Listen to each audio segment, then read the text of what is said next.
Welcome to Raging Bullets, a DC Comics fan podcast, episode 656.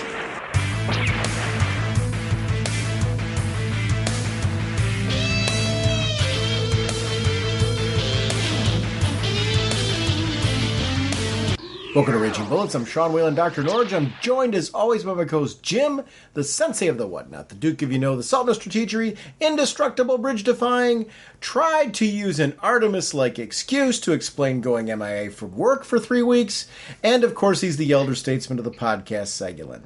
How's it going, eh? Yeah, I can't tell you why. I'm sworn to secrecy. I'm sworn to secrecy. On this episode, we're going to be talking about Dark Crisis number 3. We're also going to be talking about Artemis Wanted. We are sponsored, as always, by DCB Service and InStockTrades.com. Mr. Segulin, what is going on over at DCBService.com? We always talk about the great deal on comics, and they have them. On the floppies, on the collected, on the trades, you name it. But this is a great place for all collectibles, not just comic book related. I'm looking at a Charlie Chaplin figurine from his movie, The Great Dictator. I saw a little bit up the page, there was Bob Ross, the painter with his happy little trees. You pick a genre, you pick a type of movie, television show, and whatnot, it's here, it's representative. And DCBS is giving you some great deals on all these stuff, so please take some time, check out the statues, check out the collectibles, check out the apparel. Thank you, DCBS. Over at InStockTrades.com, they have their deals of the week, as always. And Batman Abyss, the Volume 6 hardcover, $24.99 regularly, 50% off, only $12.49. Batman Earth 1, the complete collection trade paperback, $39.99 regularly, 50% off, only $19.99. I want to thank DCB Service and InStockTrades.com for continuing to support our show. Mr. Segulin, we are in the middle of a big contest. We have till September 3rd. We're asking you to take over for Jim and develop a spoiler warning from the show. You can record it yourself and email it to us at ragingbullets@gmail.com. You can call into our show voicemail line and send it to us that way by just go ahead and do it right on the voicemail line. You can script something for Jim. Give Jim a task. Give Jim a concept. Give Jim an idea for a spoiler warning that you would like to see. We're going to have 3 winners, and the 3 winners are going to get their choice of book, hardcover or trade paperback from InStockTrades.com or DCBService.com. We are also going to be giving people a spot on the show where you're going to be able to pick the segment. What book do you want to talk about? Come and join us on the show, and I'm excited for that. I'm excited to be joined by people on the show. I'm excited for hearing what people do. But Jim, nobody does it better. Why don't you show them how it's done?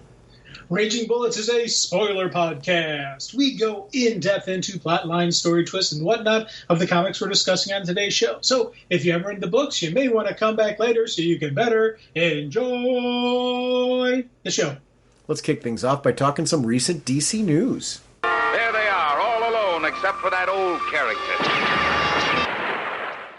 Jim, there's a lot of news this week, and I want to kind of migrate through some of it, but the first one I want to talk about is there was the news that Nichelle Nichols passed away, which we're a DC podcast. Well, there's a history there, though. There was a DC Star Trek comic book. So we'll go ahead and we'll stretch things a little bit with that one. But you and I are both big Star Trek fans, and that was sad news. I got a chance to meet her at one of the cons, and she was nothing but pleasant, so I get a kind of a soft spot for people who are kind to me, if that makes sense.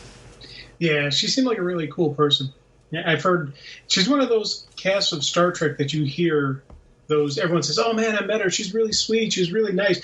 I'm yet to hear she was a little bit off-putting to me. Never heard any of those stories with her. You hear some of that with some of the Star Trek people, but with her, you just hear these wonderful things about her. So, farewell.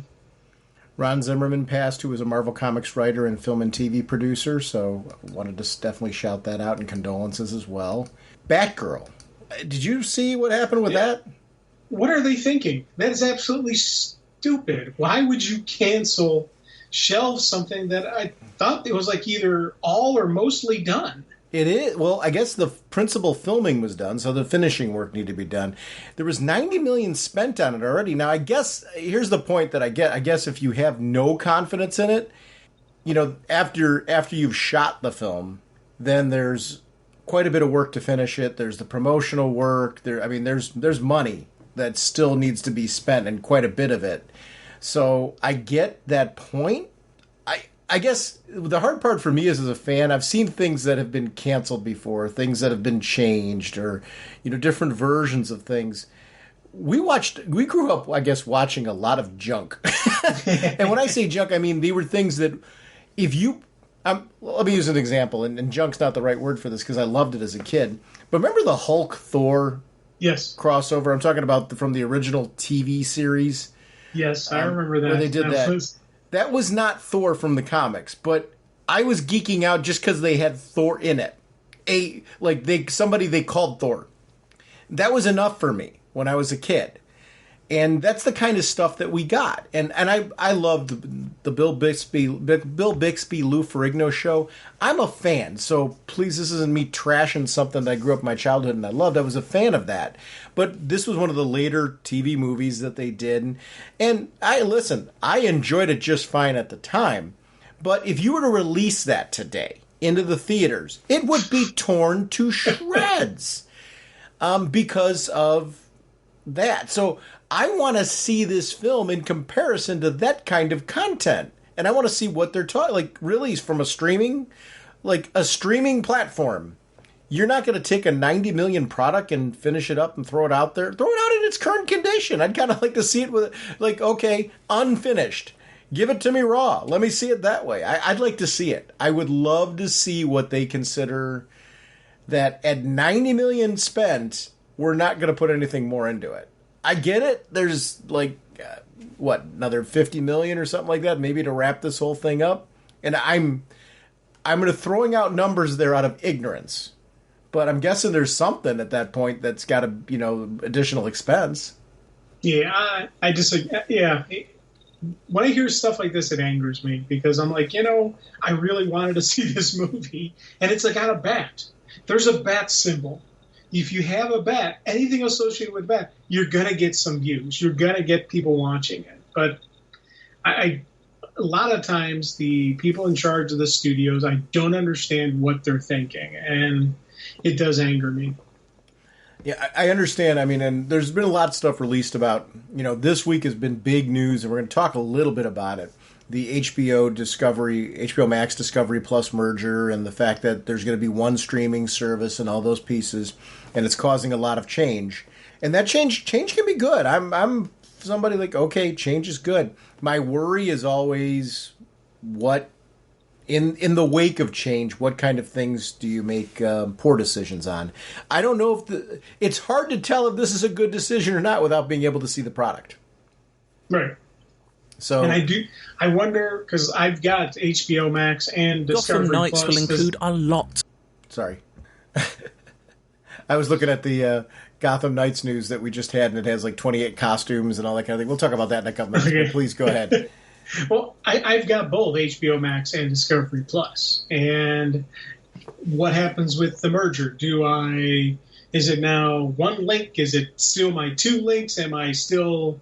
What am I doing? And for people like you, you have to continue paying for two services. As people like me who aren't getting Discovery Plus, I'm going to win.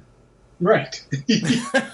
No, I'm sure that here, to your point, it's what I think there's something new for all of us. There's going to be a combined app. I'm assuming, in your case, probably, I'm hoping it means that you'll save some money. Hopefully, but usually it ends up, when stuff like this happens, I end up paying more. And it's traditionally whenever it's oh, hey, this is going to save you money. And I look, I'm like, why am I paying more if you said I was going to save money? So, I don't know, I got to see how this plays out because, again, I'm like, come on, guys. I love streaming services. So I'm going to make some comments now that make it seem like I'm complaining or anything. I'm not. Here's a reality with streaming services right now. In order to this push to get them out there and to get the competition going, to get subscriber numbers, they put everything out at a price, a quote-unquote price.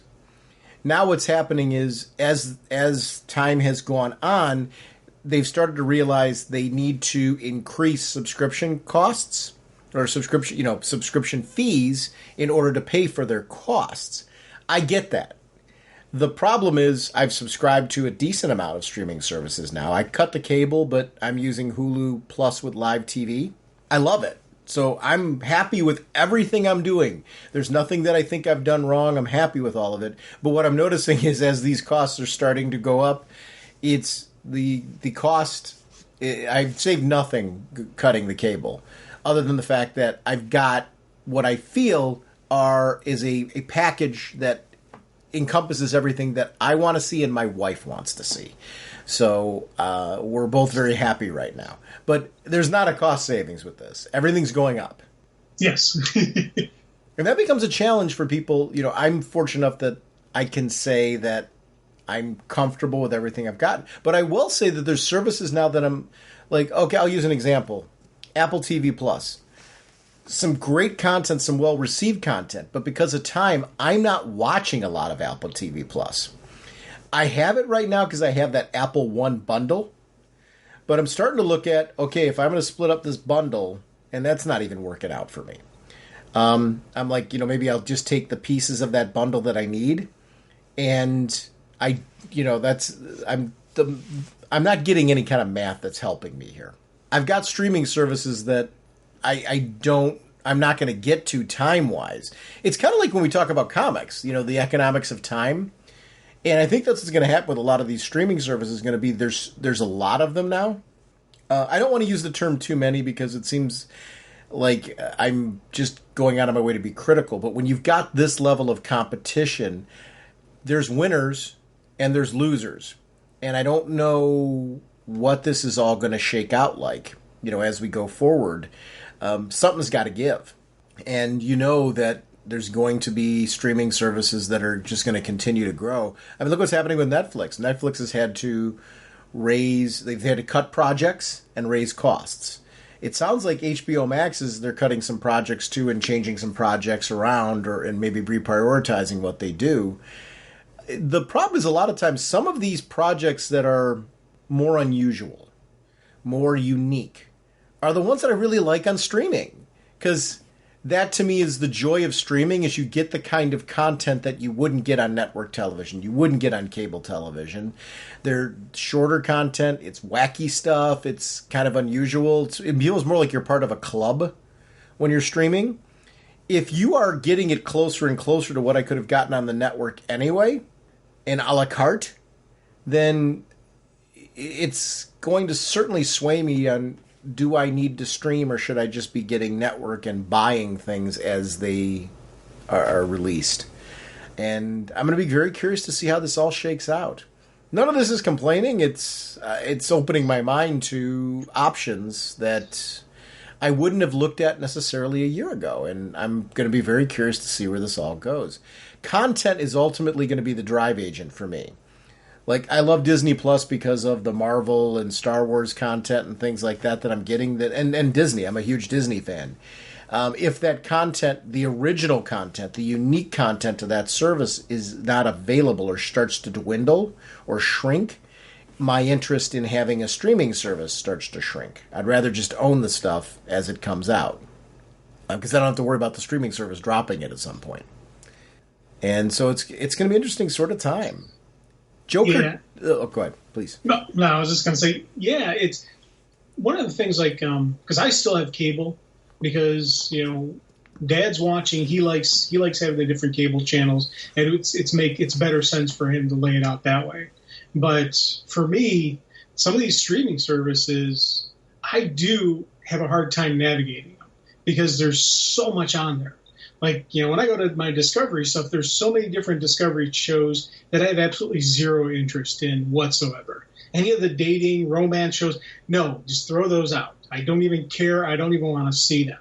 I've got, we got our set type of the ideologies and the set type of shows we like, and that's where I like to go. And that's one of the things that sometimes these streaming services, they hit you with so much stuff. Yeah, sometimes you can find something that, like, I'm on Netflix, we'd watch movies like, let's just see what this is. Hey, that was a pretty good movie, you know?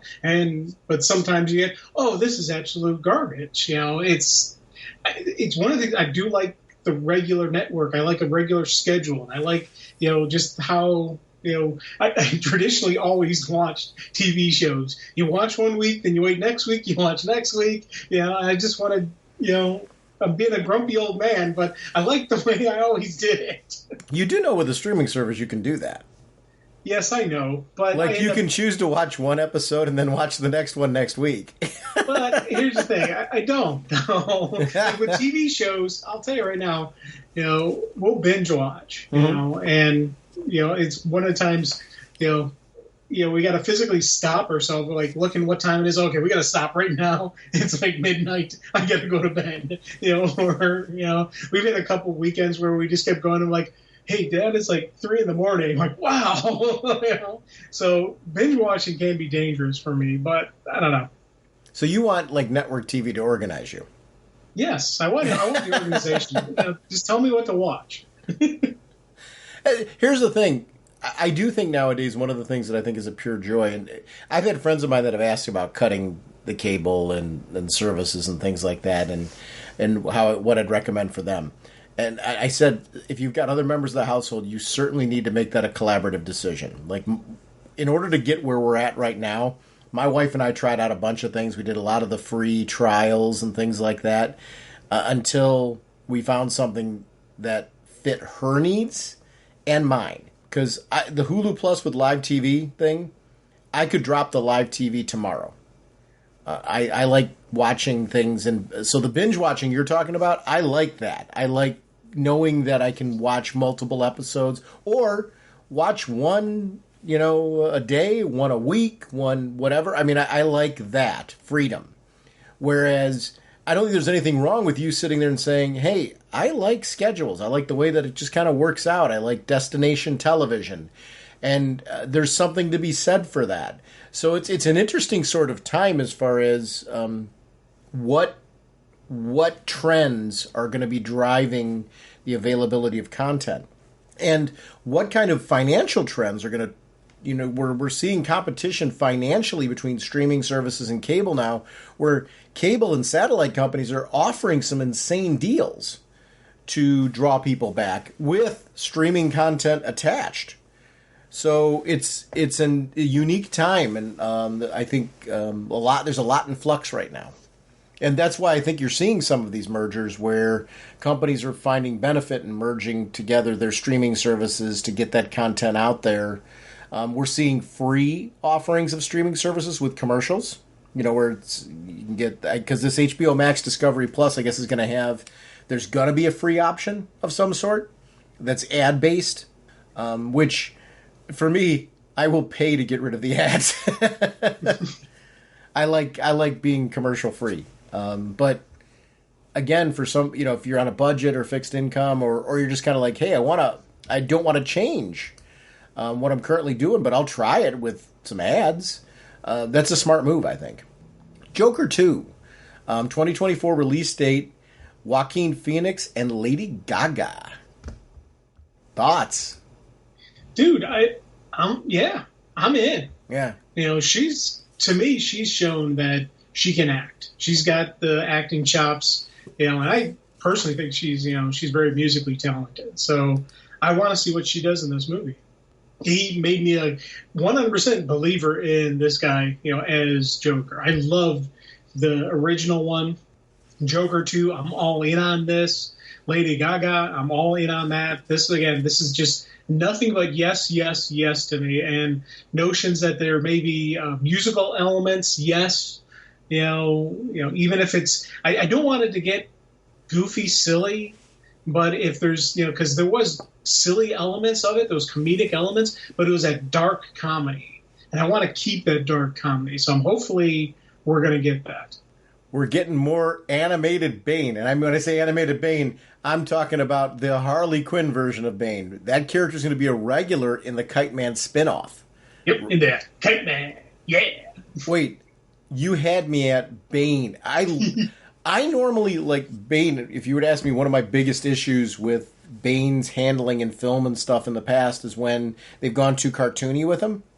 Like they did in the previous version of the Batman movies. The Veggie Boy. Boy Bane, right, exactly. Yeah. Not my thing. If you were to told me then that, hey, there's going to be a cartoon where there's going to be a silly version of Bane that you're actually going to really like, I would have laughed. I would have said, there's no way that's going to be a thing. It's a thing. I really love this Bane, and I love that it's satire on Bane from the comics and all. And I think that's what works too. Yes. Because they got the voice. He does the voice. Kind of like, I know it's horrible impersonation. You guys don't have to rip me on that one. Wait, but I don't think you were as bad as you think you are. Because normally I'm the first one that'll like. I'll look for reasons to throw you under the bus and drive over it again just to be a putz. But I will say that wasn't bad. But I love this cartoon series. So the Flash movie is currently undated, and the controversy's driving that. Which that stuff, it's where I want to really punch the actor in the face. And I say that jokingly. That's not my style, but. There's a whole other cast. There's like everybody else that's been involved in that. I want to see this movie. It's like, dude, recognize you're in the public eye and like don't do dumb things. It isn't that hard. And selfishly, I want to see the movie. And that's not me condoning anything that he's done or making light of anything that he's done. It's more of when a movie does stuff like this and it's sitting in a holding pattern, it affects the studios making money. It ultimately affects a lot of people getting notoriety and notice who maybe had prominent roles in the film other than the lead actor. It's such a sad thing because that's a film that there was a slow burn for that for me, but I've grown to really like the character, especially in the Snyder Cut of Justice League. It's something that I don't know. I'm just I'm sad to see that this film's in a holding pattern. And that also is going to affect sequels because if he's screwed up this bad, unless the film does gangbusters, I think we're pretty much done. Or it's going to at least be recast, right? I'm assuming they'll do that. I don't know. It's one of those things where I don't know how far they're going to take this.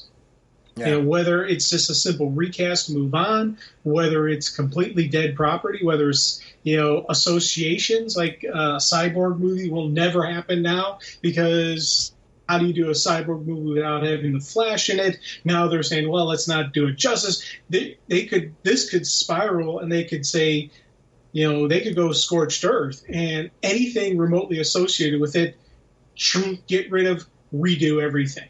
I was kind of wondering how they would handle with Aquaman with everything going on with Amber Heard, and they kind of basically just pulled her from the movie and kept everything else going. So that's how they handled that situation. So I don't see them doing a complete scorched earth on everyone, in the Justice League universe. But I don't think this is going to simply just go away and we can release it in a couple years. I think. If they're going to do a Flash movie, I think they're going to have to redo it. I'm assuming. I don't know. I honestly, again, it's one of those things where I don't know what studio heads are thinking. What executives, in the movie industry, in sports industry, any of these upper level echelon executives are thinking, because I can't remotely even begin to comprehend.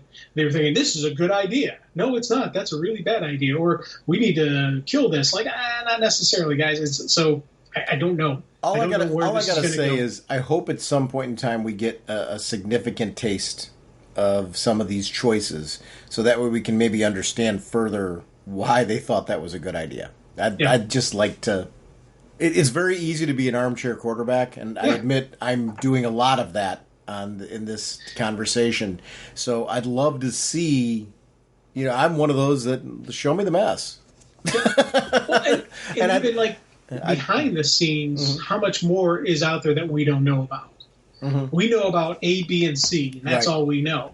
There could be, it could go all the way to Z, and we don't know that stuff.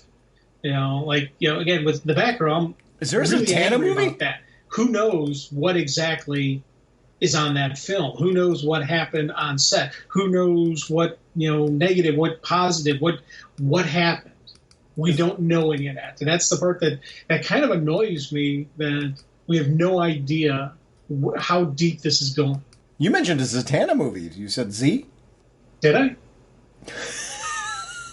Said, I was just throwing out stuff. So I'm joking. You said, this could go all the way to Z. And I'm like, is it a Zatanna movie?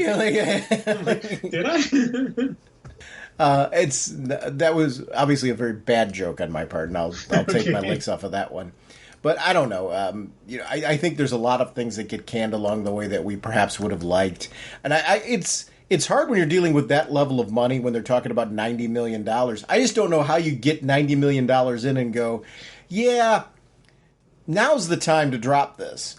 And I know COVID and the pandemic and things like that caused that dollar amount to rise.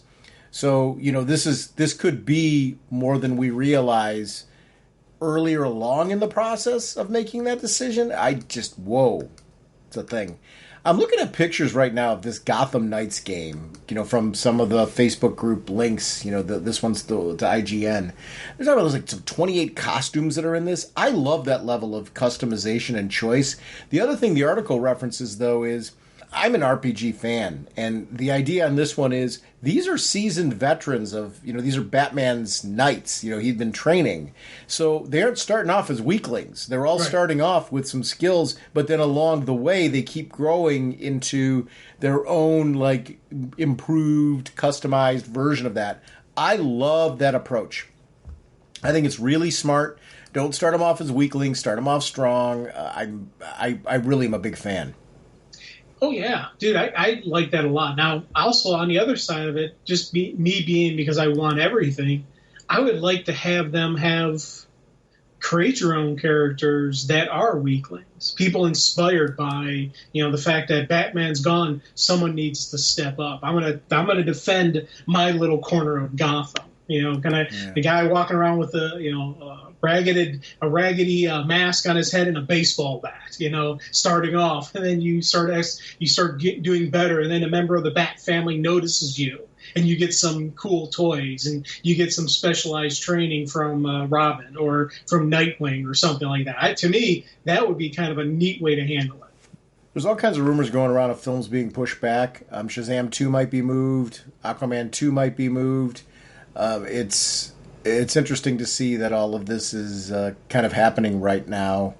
And I get that. It's trying to find the right release dates. You know, I want people to be successful. You know, I want films to be successful. So I can't pretend to know behind the scenes what decisions, you know, is it too close to Black Adam where you need to give it a little breathing room? Because you talked about that last episode. You had some concerns about the lack of promotion for Shazam 2. And I don't know that you're wrong on that. I guess I was assuming that Black Adam would be the promotion for Shazam 2 in a weird way. But maybe, you know, giving it some breathing room, giving it a teaser at the end of Black Adam is better for the film. I'm all for that because I like the Shazam franchise quite a bit. So if, you know, they need to move it, and that is true, that rumor, go for it.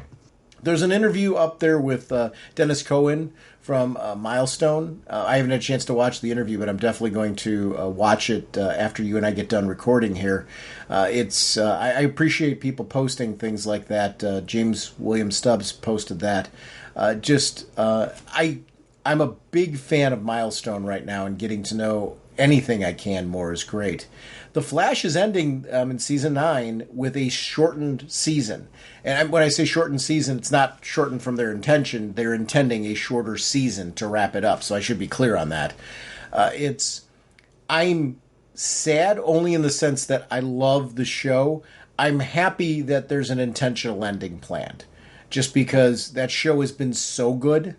And, you know, similar to Smallville, for example, where I'm listening to like the Talkville podcast now and enjoying that. 9 seasons is an impressive run for any show. And the fact that they're going to wrap this up and wrap it up, I'm hoping wrapping up, I've got a lot of confidence in creative behind that. I'm just glad that we're going to get to see that with that particular show. But wow, what an end of an era that's going to be. So there's some comments recently, I think, clarifying the stance. Zaslav, who's behind the scenes working on a lot of this DC product, and especially in light of the Warner merger, that they have a 10-year plan for DC, and so they said similar to Marvel. They said they won't release a film unless they believe in it. They seek to grow the DC brand characters, but protect them as well. I don't think that philosophy is bad. And I think the hard part right now with what we're seeing with like cancellations of Batgirl and things like that is, so what's next? What are they bringing out afterwards? And as fans, I think we're yearning for a level of DC content. And when I say level, amount. I don't need it to be a mirror image of what Marvel's doing. But certainly more content is better.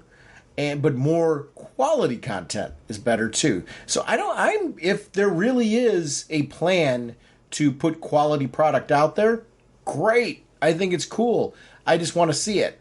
I think we're all at a point where we're so used to immediacy, and we're used to seeing like Marvel put out this slate of content that's coming that was like home run. So we want to see something, as DC fans, that is similar, in amount and availability. So I think, obviously they want that too behind the scenes. Why wouldn't they want that? There's money there. There's recognition of your brands. There's merchandising that goes. There's all kinds of positives to having your brand out there and being noticed. So it's an interesting sort of time right now. I think what DC's going to really need to do, what Warner's going to need to do, Warner Discovery, whatever you want to call it right now, what they really need to do is get this thing going to the point where people don't look at DC as the second-rate company to Marvel, the second-rate brand to Marvel. DC to me, growing up was I loved Marvel Comics because there was a certain kind of thing you got from the Marvel Universe. It's a unique Marvel Universe flavor.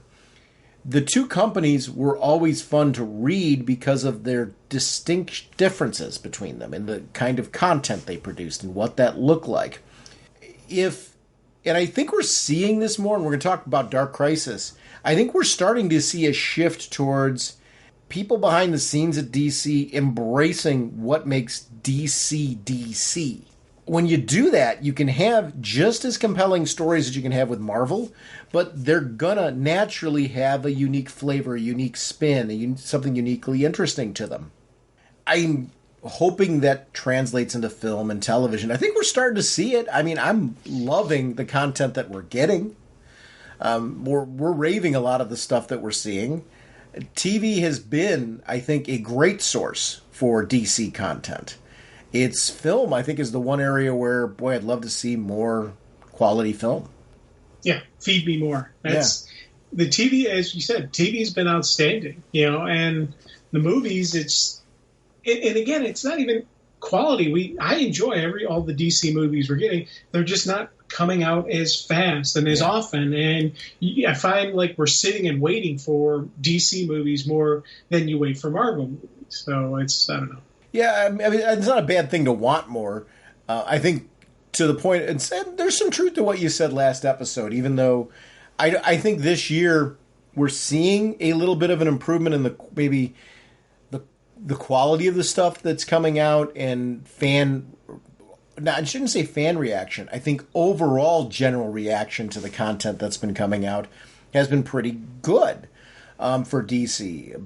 Better than has been maybe in some previous years. I think the momentum is on DC's side right now, at least for this year, especially with Black Adam. I think Black Adam is a nice tentpole for DC this year, which is it's a nice follow-up to the Batman, where I think the Batman surprised a lot of people who are maybe naysayers of it. I think Black Adam is going to be... It's weird to say that I think that's going to be next level. Yes, I think so too. In a year that we had the Batman. Yeah.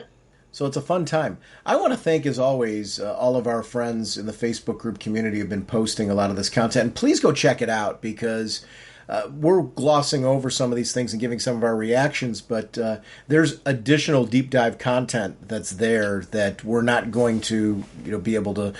You heard me before kind of clicking on a video that had some content that... There's a lot of links that are there to content that you can go ahead and watch. So that's curated by our amazing, I want to call them our team, because they really are. Behind the scenes, there's some people that are really just going out of their way to put that stuff up there so we have a chance to talk about it. So thank you for keeping us current on what's going on in DC and Warner News as we go forward. Nothing like the handy-dandy electro claw for carving through metal doors. Our next discussion is going to be of Dark Crisis Chapter 3 Boot Camp. Joshua Williamson on script, Daniel Sampier on pencils, Daniel Sampier, Daniel Henriques, and Danny Minke on inks. Alejandro Sanchez on colors, Tom Napolitano on letters, Sampier and Sanchez on the cover, Lee Weeks, John Jiang, Ethan Young, Dan Mora, Michael Allred, Laura Allred, Sampier and Henriques, and Sanchez on variant covers.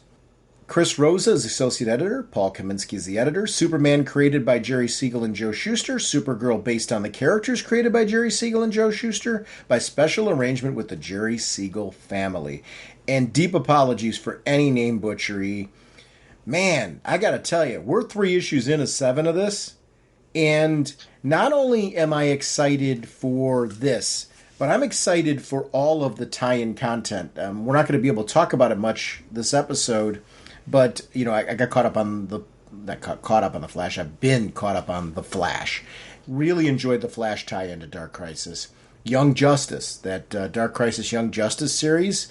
I'm assuming are you caught up on that? It's outstanding. I'm loving Yes. that. Yes. And the way you just said that is totally where I'm at.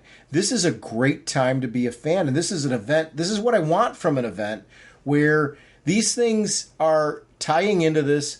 But you don't have to jump, okay, before I read issue 3, I'm going to read this, because if I don't read this, I won't understand that. These are things that are reflective of the events that are happening in Dark Crisis. I really like that approach, because I think those books are what you were saying. I think the Flash, are you enjoying the Flash as much as I am right now? Yes, big time. I huge loving it. Yeah, so I think everything tying into this is really, really great. And so when we go into this event, and you see people at a point where people are scared. It isn't just that the Titans were attacked. It's that the Justice League didn't show up.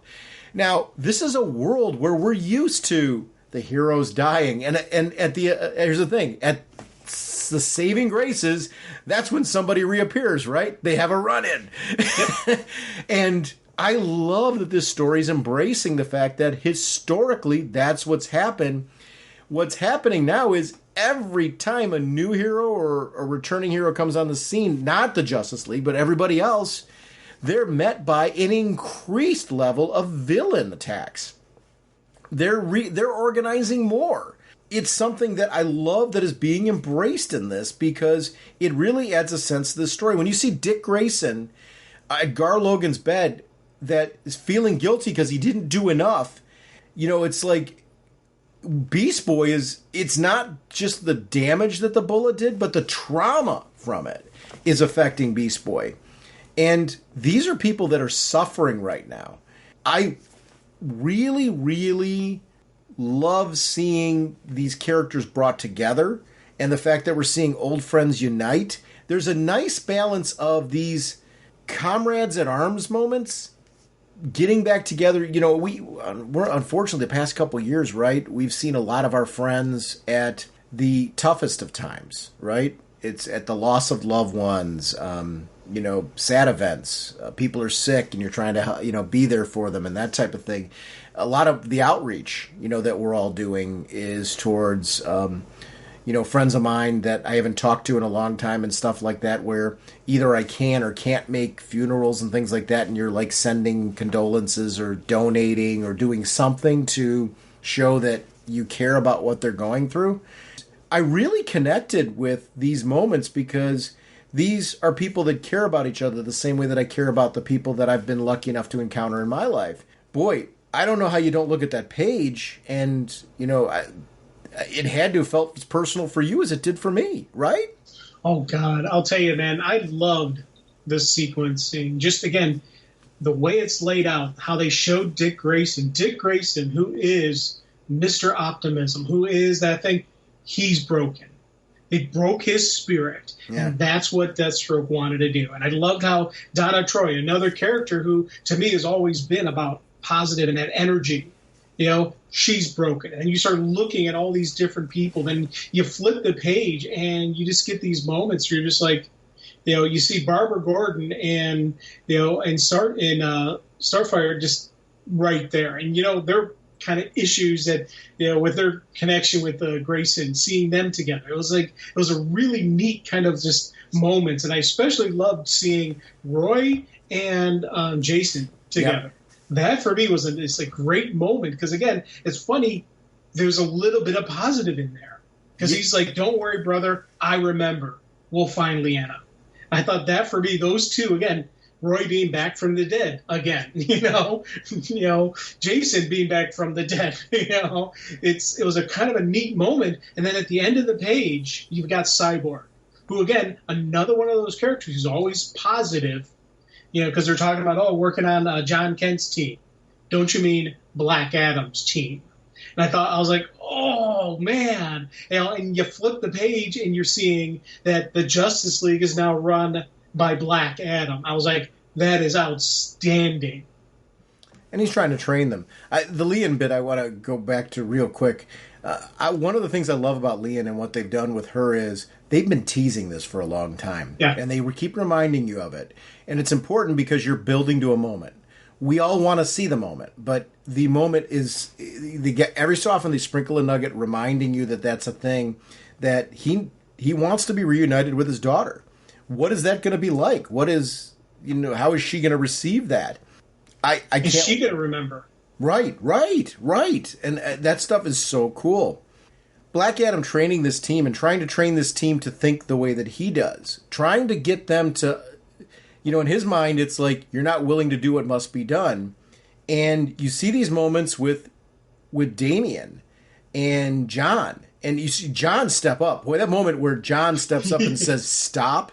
And you see in that moment, there is a shock in Black Adam's face, which you don't see very often from him. And he responds to it, but that shock is there. You know who I was glad to see in this one? Wonder Girl. Yes. Because I love the character and the build of her not being at first interested in joining, willing to join, but then finding a reason to be there, finding a reason to step up. I'm so glad to see her step up here in this moment. It was the right timing. And, yes. This is a team where they're not a team yet. And there's not that buy-in that you would normally have with Justice League, where they're all there, they're following a single leader, or Trinity, or whatever you want to call it. There's not that definition yet. John's getting there, but boy, you have to get there fast, right? And he's not getting there fast enough. The moments with Damian and him, I thought were great. The moments with Yara and him, I thought were great. This is building to an interesting sort of piece where, what is it going to take to get this team to where it needs to be effective? And I can't wait to see how that happens. Yeah, and I'll tell you, I loved these Black Adam moments. Again, Black Adam's an awesome character, especially when he's well written, and just the way he's handling the approach. And again, you're seeing that, Deathstroke's plan, where he's hits here, and they hit and they leave. They hit and they leave. Yeah. And they're sowing that dissent. They're sowing the dissension, but not even. They're just breaking the will, breaking the spirit of people, putting so that people no longer have a trust in the heroes, no longer have a trust that everything's going to be okay. They're breaking the hope. They're crushing the hope. And I love just how they're doing that. And Adam's seeing what they're doing. And of course, he's not the most positive person, but he's got that violent response. But I just love the thing, like, what we need to do is put the severed head on front of the Hall of Justice to show him what happens when you mess with us. I chuckled at that moment going, no, that's not what you do. But again, it was one of those things where it's like, and the thing is, he's serious. He 100%, he's thinking that. And I love seeing John step up. But everything to your point, Yara she stole that scene when she came in. Because especially as he's sitting there he's crushing the guy's head, and and she wraps her lasso around him, pulls him back, and she's like, I only see one person acting like a child. He's like, you challenging me? I don't even know you, dude. Love that moment. Just love the fact that she's just like, come on, what the heck? Completely called him on it, and even that was it. That was the final piece that Adam's like, I can't work with this. They're not willing to do what needs to be done, and Adam leaves. And it was funny because when he first left, I 100% did not see where he was going. I was assuming he was going back to Kahndaq. He was going to fortify the fortress, fortify his people and all that kind of stuff. Was not remotely thinking where this story was going to go, which is one of the things I love about Dark Crisis. There's so many times when you don't think, when you think, oh, I know the story's going to go blank, blank, blank, blank. Dark Crisis loves to throw those swerves in. Like, last issue where John came in and saved the day. Neither one of us saw that coming, but we're like, oh, we should have. Same thing with Yara. When she initially turned him down, we should have seen her coming in, but, so it does accentuate why she comes in, but it's still a great moment. But then you have these complete swerves that you don't see coming. That's the thing about this Dark Crisis story that I'm absolutely loving. Speaking of, it's not really a swerve at this point because we knew this was coming. I didn't know if it was going to be on the cover or how this is going to happen. I loved seeing the appearance of the Justice League in here. Yes. I've seen this scene before, but this idea of, this is the time where the Justice Society shows up on the scene. And, I was curious to see who would be the members of the Justice Society that would be there. And I love the numbers. We've got some serious numbers here, but we also know what they're up against. And towards the end of the issue, there's going to be some very interesting, it's going to be hard to get any kind of cohesive rallying going when you've got so many factions that are involved in this. They're dealing with chaos.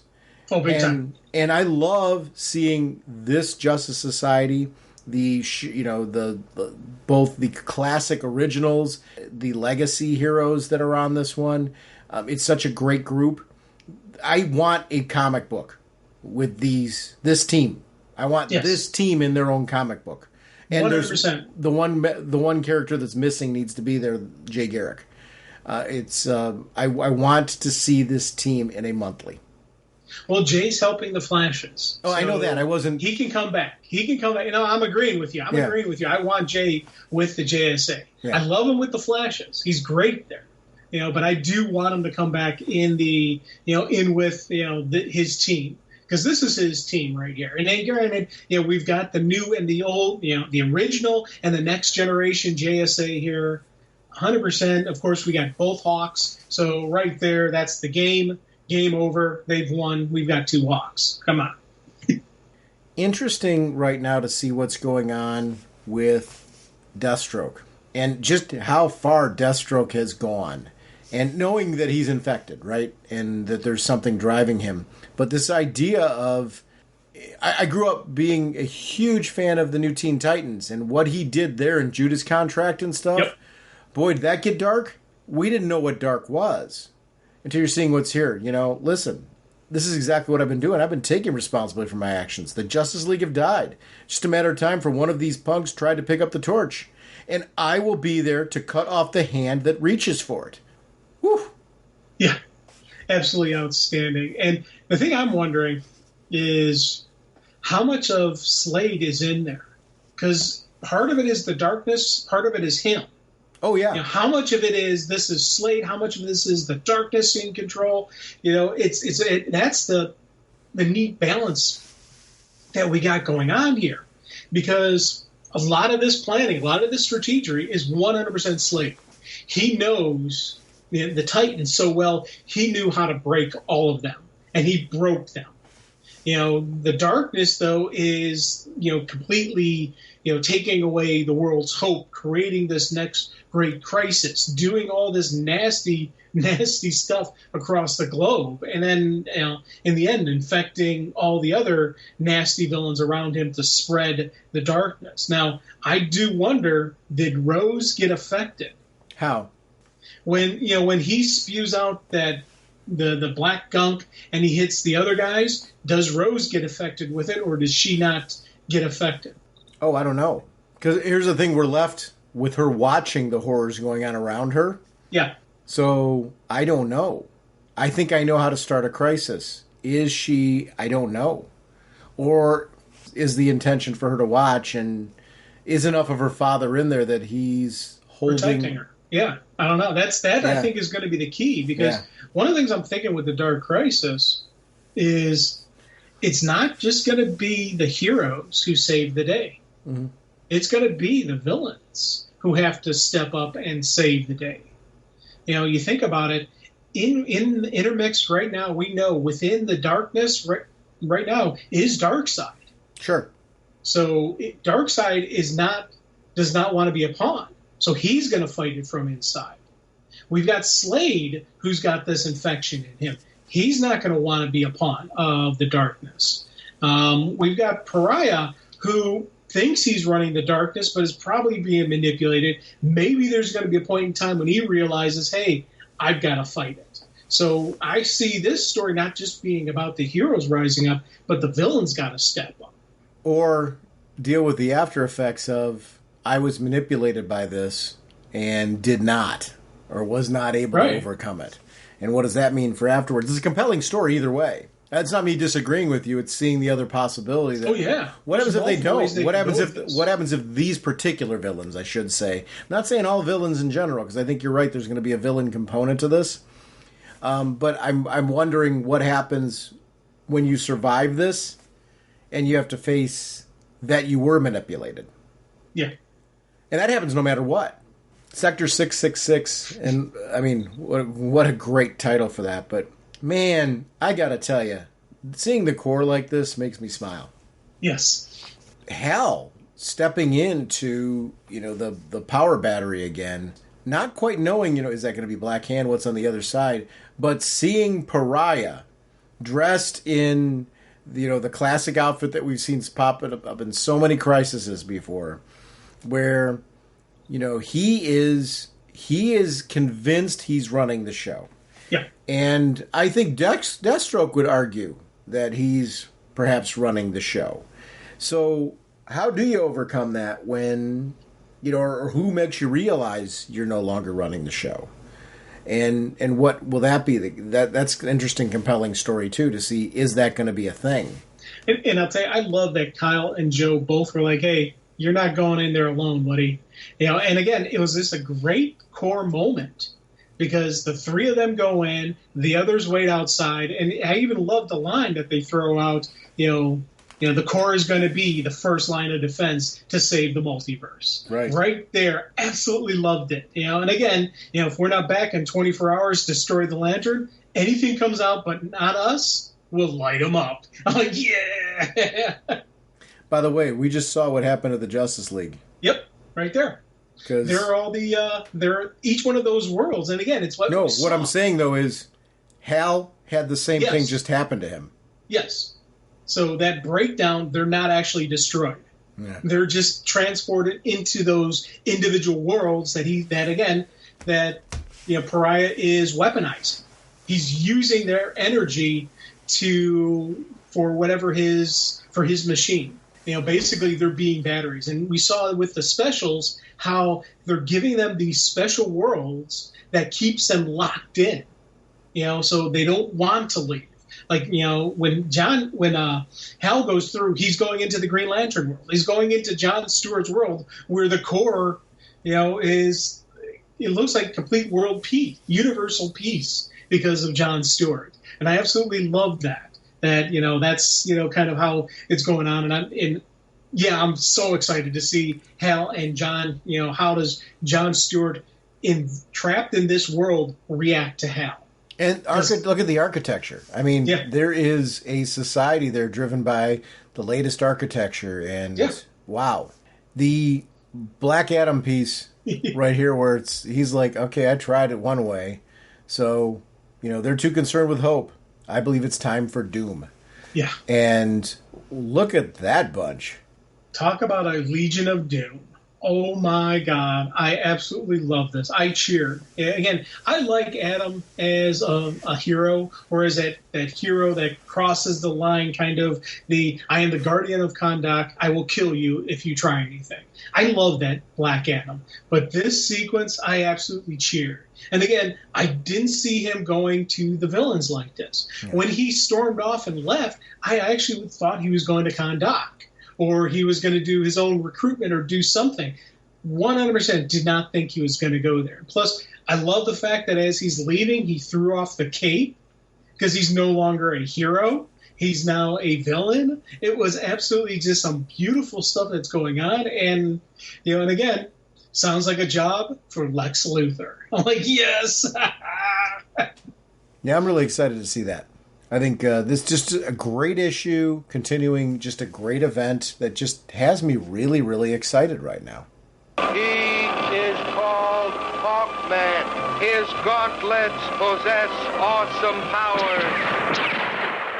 Our next discussion is on Artemis Wanted, #1. The writer is Vita Ayala, Ayala, art by Skylar Partridge, colors by Romelu Fajardo Jr., letters by Pat Brousseau, covers by Matteo Scalera and Moreno Disio, variant covers by Kamon Shirahama,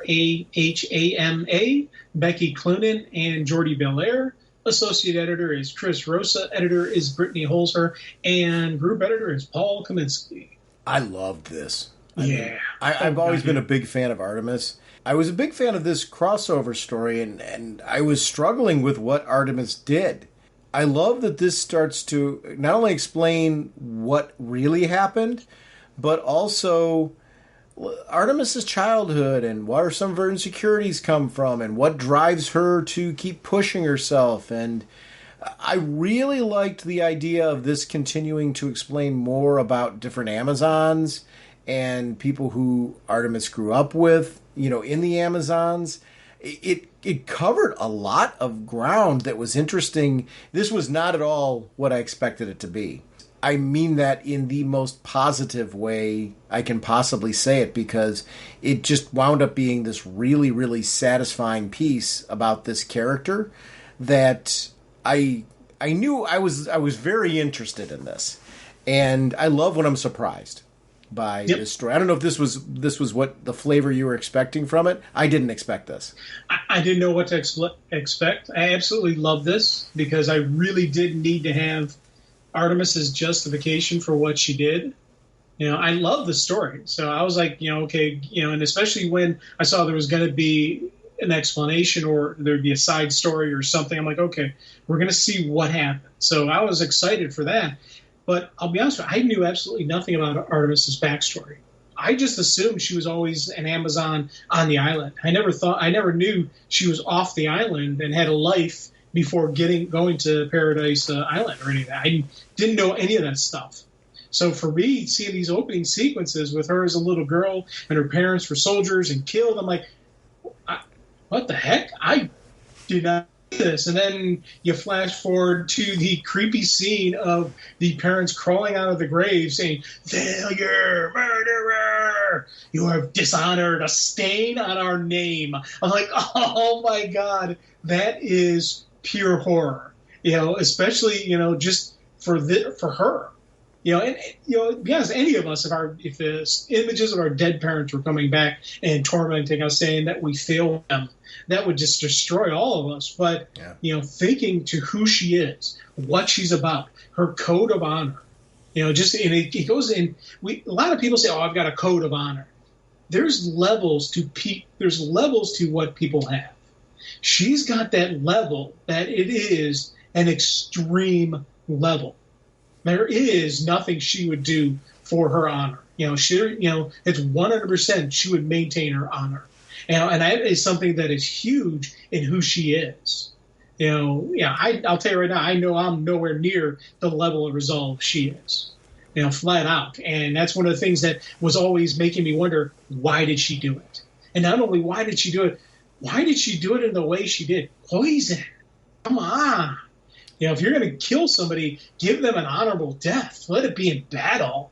No, she gave them the coward's death. I was like, oh, my God.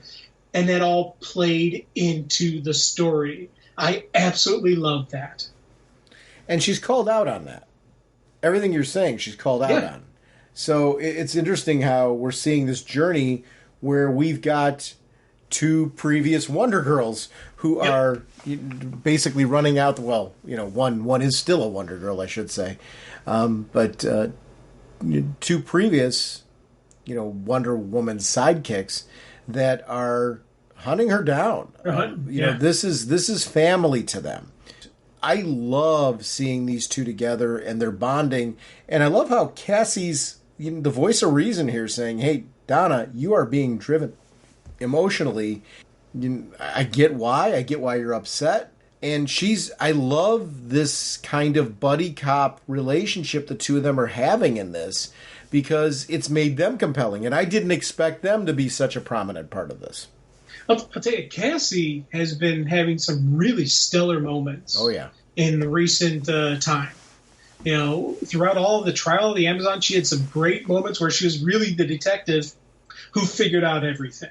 In the Dark Crisis crossover, the Dark Crisis Young Justice event, she's doing some really cool stuff in there. And then in this, her and Donna team up. Absolutely love this. Love the fact that it's not just about Donna is out for blood. Cassie's out for one's out for vengeance, one's out for the truth. And I love the fact that they're both pursuing the same target, but for different reasons. And to be honest, Donna is 100% not listening to anything she has to say. And again, it completely fits in with this. It's building on from the prior story. Absolutely love these moments. I do too. I can't agree with you more. It's something that I think has been really terrific about this. Has moments. I think having moments in these, it's what humanizes these characters, right? It makes you care even more about them. And that's something that I think has been really, really well crafted in this. I love, her traveling on the train. They do these great moments of introspection that show her levels of power. What she's really holding back. And it's something that I feel like I really know Artemis in a way, who Artemis is today, in a way that I haven't known her for quite some time.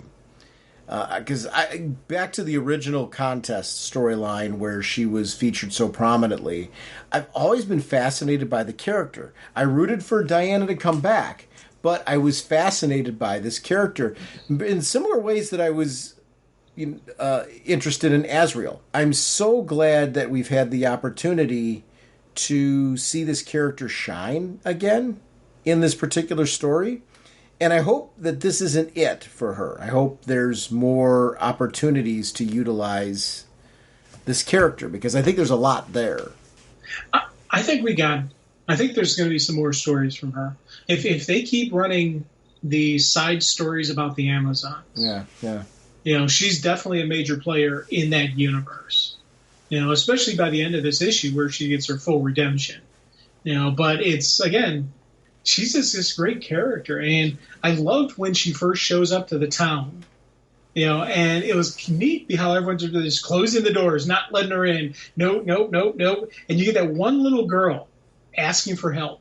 Please help me. Evil monsters are here, And I'm like, oh my God. And it was just like sitting there going, this is outstanding. And it was funny because when I first saw the kid, I was actually thinking the kid's actually there. And I wasn't thinking dream sequence or anything like that. But then when I'm going through reading it, you see there's this little girl standing there barefoot in what looks to be pajamas. And I'm like, why didn't I notice that before? I was literally thinking there was a little kid standing in the alleyway asking for help. Yeah. It was an absolutely brilliant story. It's one of those things where I'm so glad, again, the second and third read-throughs, you see stuff like this, and you're like, oh, that is awesome. But I love how she initially is like, you're a hero. You're an Amazon. She's like, no, I'm not. You're mistaken, child. I'm not an honorable champion you seek. I was like, oh, man, this is just, and again, the sequencing that was playing out, just everything, because you're seeing, because even that sequence right there, you're starting to understand that Hippolyta wanted the poison. Hippolyta, because in that sequence, you see flat out, she's thanking Artemis for what she's doing. I see the anguish in your eye, but know that you have helped, us here survive the Amazons, not only the Amazons, but the world. And I'm like, what is going on here? Why did she need to do this? And again, I loved how the story built on itself throughout within this.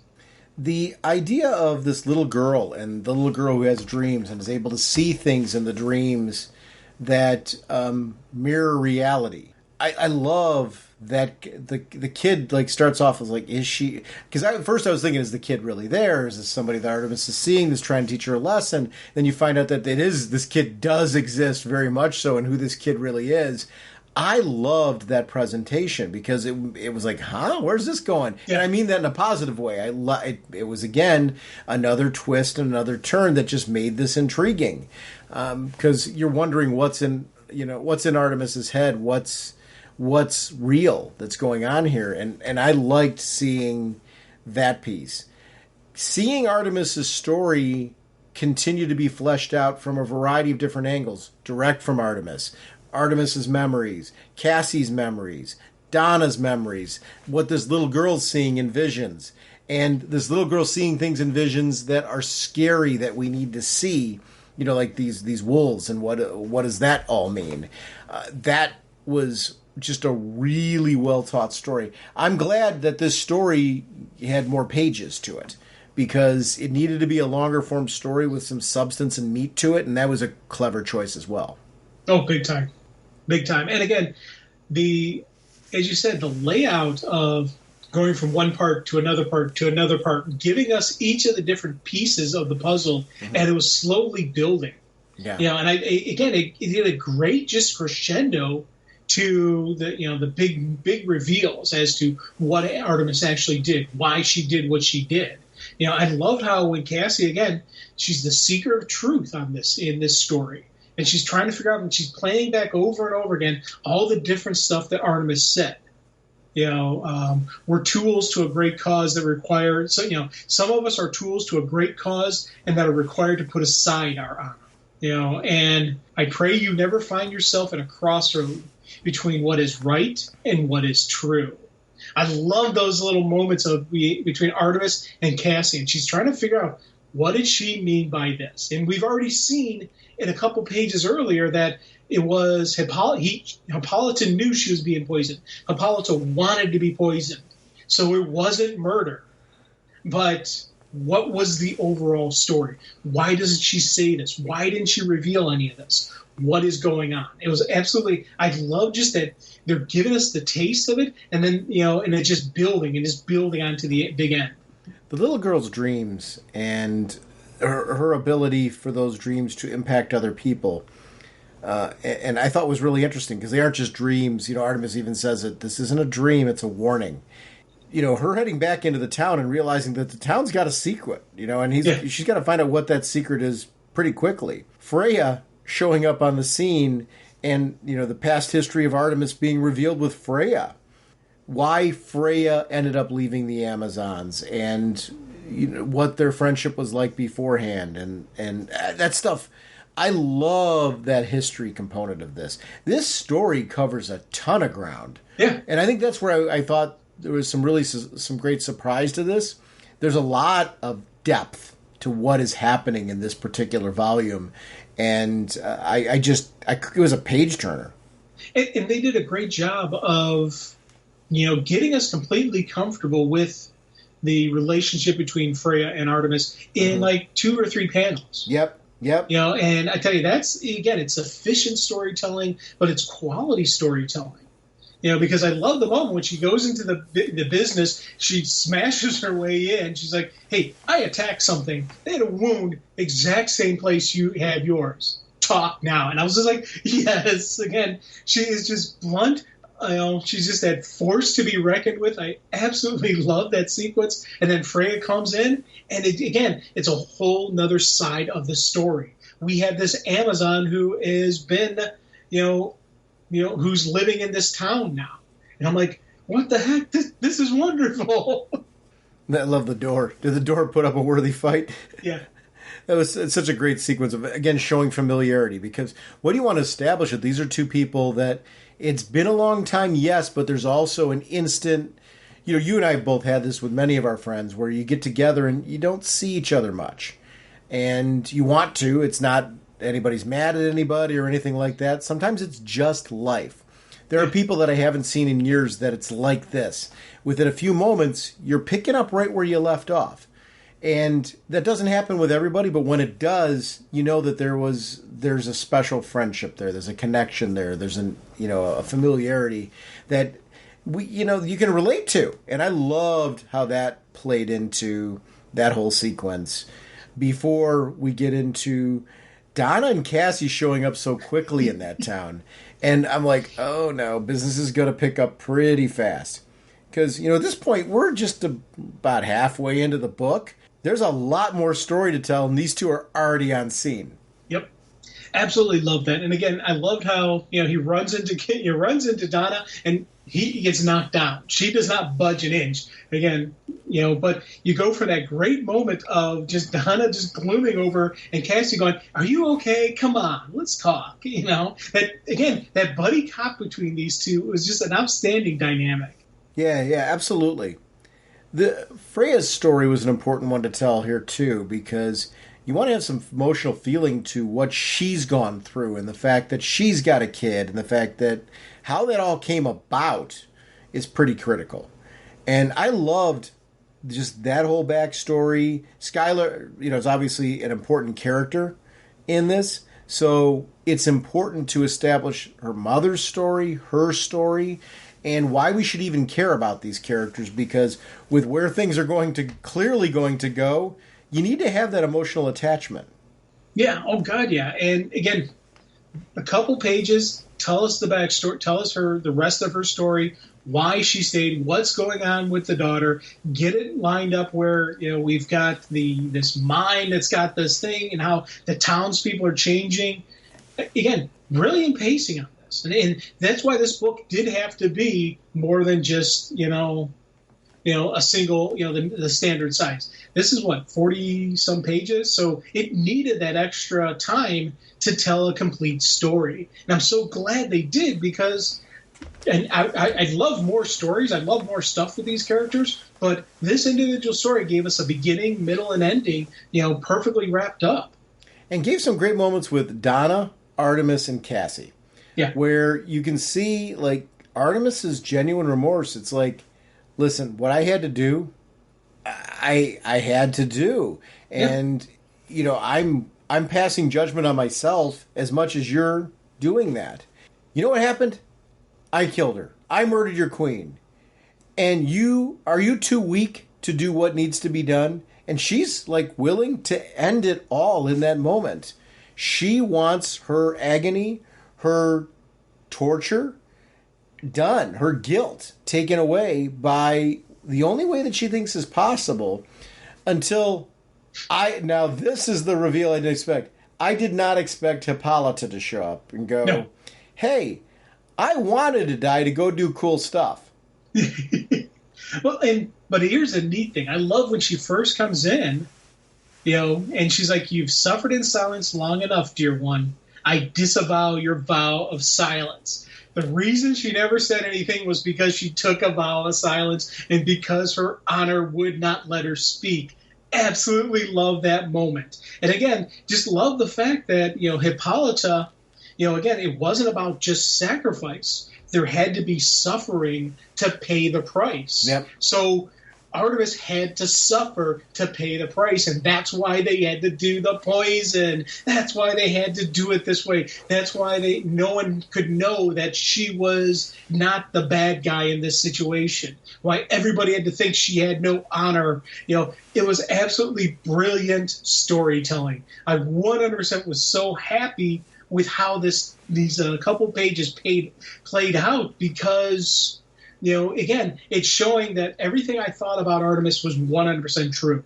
She was pure of heart. She was pure honor. That's why she had to be the one to do this, because her suffering would be so powerful that it could get her to transcend. Absolutely love just how this happened. Yeah, absolutely. What a well laid out plan. It's something like wacky. Like, how do you come up with that kind of plan where you go, this is what we need to do? Yeah. It was an interesting sort of story because of that. I like that Donna's man. Yes. You mean to say that all of our pain and strife over your death was for nothing? Your people mourned you. Your daughter mourned you. And all that time, you were making politic with the gods? Your plans hinged on what? Faith and blind luck? And you think that all should be forgiven because it happened to work out in the end? Wow. Yeah. Like, really, really good stuff. But again, Hippolyta being super cool, she's like, yeah, but you did. It's just, and I love how the fact that it is the love and pain had to be real. This is seriously, their suffering had to be used. Again, it's that power, but it's not just the pain and suffering. It's the love they had for her. Also was all part of it, and it had to be integral for her to cross over. And how each of them had these crucial moments about how, Donna Troy is a true Amazon. And going on with Cassie, how she, she is just the seeker of truth and all that. I was like, man, this is just absolutely loved these sequences. And even Donna, she comes to accept it. But again, Cassie, for me, stole these these scenes. Yeah, I'm sorry, I wasn't cutting you off. I was just agreeing with you. Cassie absolutely stole these scenes. And I liked seeing a chance for her to shine. One of these things that this crossover, I think, has done really well, and I think the Wonder Woman books in general, as we've gotten closer to this, through the limited series, through the Wonder Girl series, everything that was going on here was the chance for multiple Amazons, multiple heroes, things like that, to have spotlight moments that were defined who they are in this universe now. I think we're all up to speed on who our favorites are and what they're doing, what they're up to, and why we should still care. And at the core, really who they're being defined as in today's DC universe. They're doing a really great job of this, I would say, across the DC Comics line, but this story in particular for anybody in the Wonder Woman universe. Oh, big time. And again, I love seeing Donna Troy and Artemis be the two who go into the mind, and again, in my head, I'm thinking they left Cassie back in case something goes wrong, she can go get backup. So the truth would get out there. Those two, though, just the hatred that they had for each other, they had to do battle together. They had to fight side by side. Freya's opportunity to come home and Skylar's opportunity to come with her was something great. And the idea that Artemis is going to be able to go back and be able to have a chance for her to integrate back into the society. I really liked this opportunity for the true story to be told. So what do you think about what really happened? How do you, when you're summing up this whole entire story and we now know what had really happened to Hippolyta, how do you feel about that? I absolutely love this story now. Hippolyta is a great character, so I'm sad she's not going to be regular in this, but now she's on a whole nother level. Sure. She is going to be, a guardian for and helping, working for and protecting the Amazon. So she's out of the picture, but she's not really. Yeah. So she's still going to be around. So for me, I thought that was a great usage of a great way to actually put it on a new queen on the throne.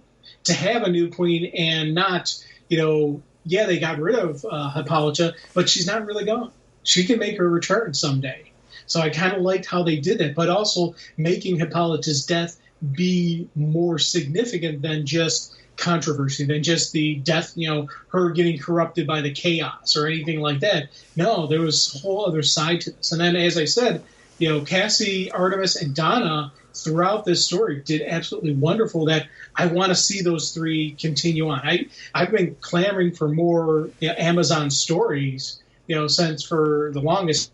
I'm like, they've got such a great support unit out there now that they could support another title. The Amazons could be an ongoing monthly title for me very easily without even bat an eye.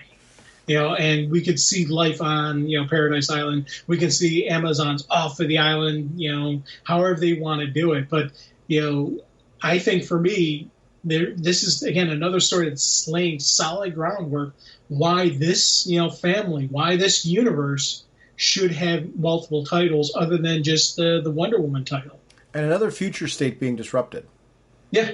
Which is something I'm really glad to see, because I didn't want the future state to come to be. But I think that was part of the point. You're supposed to care about that. Yeah. Holy caffeine! I would like to remind everyone about our show voicemail line. It's 1-440-388-4434 or Dr. Norge on Skype. We love having you part of the show. RagingBullets@gmail.com is our email address. You prefer to contact us that way with your comments, please feel free to do so. RagingBullets.com is our show website. You will see episode updates there. That feeds into our Twitter. That also feeds into our Facebook fan page. We are also proud to be part of a really interactive Facebook group community. They contribute content to the show.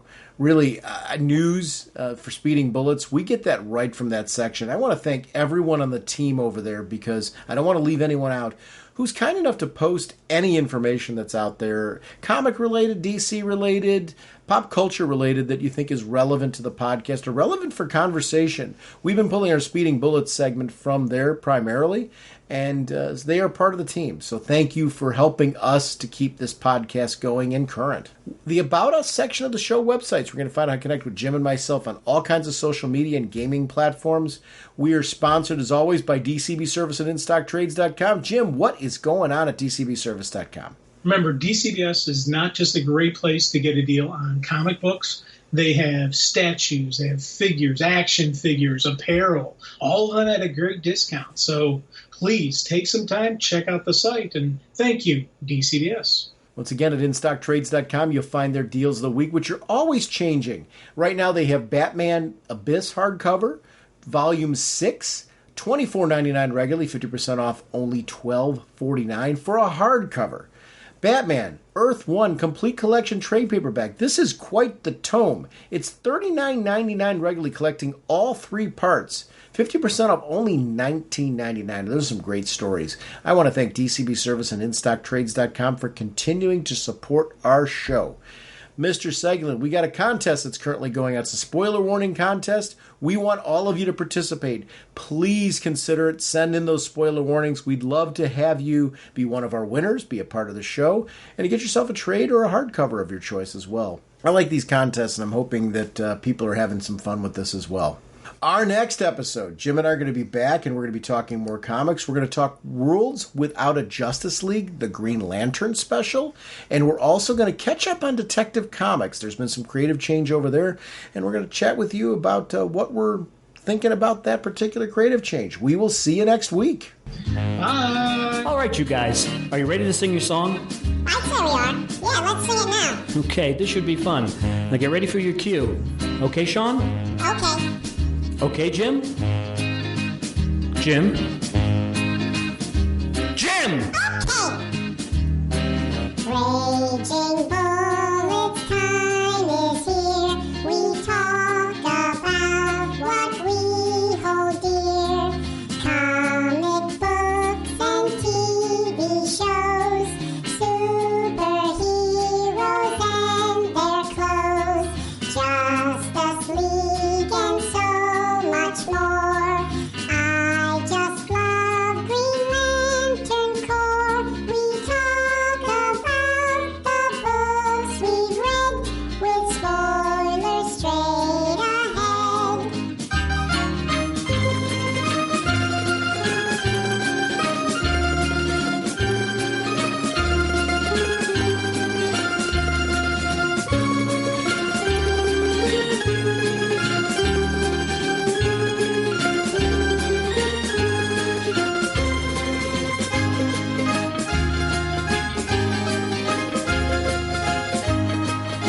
Okay, fellas, get ready.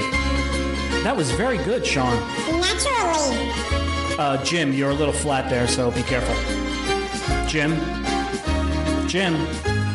Okay. Justice League and so much more. I still love Green Lantern Corps. DC Comics are what we know. The Raging Bullet Show. DC Comics are what we know. The Raging Bullet Show. Excellent job, guys. Let's sing it again. Yeah, let's sing it again. No, that's enough. Let's not push it. Push it. What is that? Yeah, what are you talking about?